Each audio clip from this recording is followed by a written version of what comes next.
Oh, El Guapo, the smart and handsome one, I have returned with the report you have requested concerning Priceline's Terms of Service Agreement, where I will address the validity of the contract, the need of an I agree button, the user's price and Priceline's obligations, and what is unenforceable and its purpose, as well as our recommendations. 3 essential elements are needed in order to have a valid contract: an offer, acceptance, and consideration. Priceline's website offers products and services via software where the user is granted an acceptable use license, according to paragraph C of the General Terms and Conditions, hereinafter referred to as the TOS. Consideration is the exchange of money between two parties. However, the acceptance element becomes key in an online forum, especially with online sales. Shrink wrap or click-on licenses are limited license agreements or terms and conditions of a supposed contractual nature, which is also addressed in Section C of the TOS. Once it is opened, it cannot be undone. Priceline does, however, offer transfer non-exclusive rights without a signed writing, which is what TOS claims to obtain. This contractual agreement may be of a substantive nature, but as to its validity, it is still unclear. When the user makes a request, as mentioned in the TOS, the term request is not mentioned on the website at all, but possibly represented by a Buy My Tickets Now button. When clicked on, is there acceptance? The confusion arises when determining if the initial request to find a travel service provider is a request or not. Is the user complying with the TOS by making this initial request?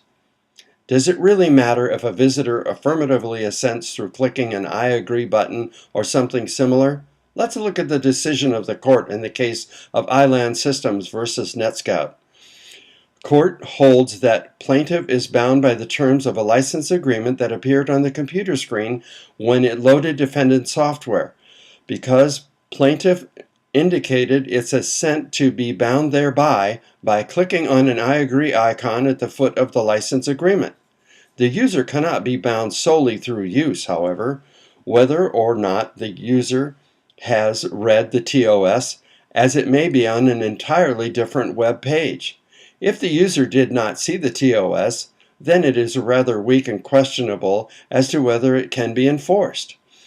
The user's obligations are to confirm that they are at least 18 years old under Section G minors, although there is no way to verify this information. According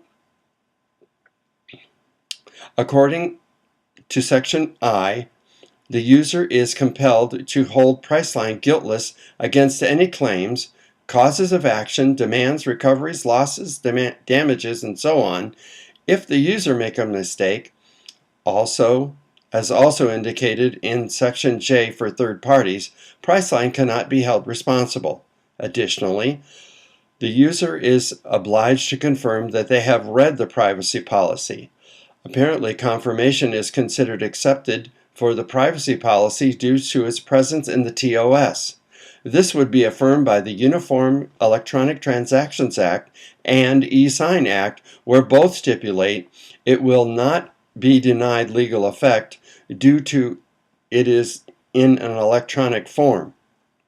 Do we have any obligations? Priceline.com makes its service marks copyrighted in the agreement under Section B of the TOS. As such, it identifies and distinguishes the source of a service rather than a project. Therefore, we are obliged to provide service, which we do through a limited licensure. We provide a conduit to offers available at airlines, hotels, and vehicle rental services, our travel service providers, but only at the moment the query is searched. Most airline pricing is in a continual state of flux, which is subject to timing and availability, and we have no control over them. So, can we make guarantees? We have that covered in Section M, links to other websites and service. Priceline does not monitor or control the linked sites and makes no representation regarding them, and is not liable or responsible for the accuracy, completeness, timeliness, reliability, or availability of any of the content uploaded at these sites. So, this begs the question, is the statement enforceable or not? We provide a service, that is all, connecting users with our trade service providers to make big deals. When they come into agreement with each other, they are bound to each other, not at all to us. The enforcement of the agreement is between them, as we only facilitate the deal. We do not represent either party, as it is not mentioned anywhere in the TOS that we do so. But just because it is not mentioned, we may still be held liable for the actions of others unless it is so mentioned in the TOS. Accordingly, Section M links to other sites and service, which is in the TOS, because without protection, it can lead to a far-reaching and unprecedented liability for a broad range of legal claims, to an unending array of torts which include defamation, unfair competition, tortious interference with contract and prospective business relations, misrepresentation, and fraud, just to name a few. You know, El Guapo, we have to maintain a relationship with our travel service providers. This strategy of mass legal jargon is accepted by the general public as a part of doing business, so many people will concede by just complying with the TOS as stated. Therefore, El Guapo, it is recommended that we update the TOS. The TOS needs an additional clarification that we do not represent anyone, neither the travel service providers nor the users. The intent of the word representation is not clear. The TOS and the website must be reconciled to each other in regards to the terminology used. Either use request, buy my ticket now, or I accept to bind the contract between the travel service provider and the user, not Priceline.com. Also, after the credit card information is entered, the next web page should be the TOS with several check boxes that acknowledges the user is at least 18 years old. The privacy policy has been read, and an I agree button that must be checked in order to proceed to the final payment page.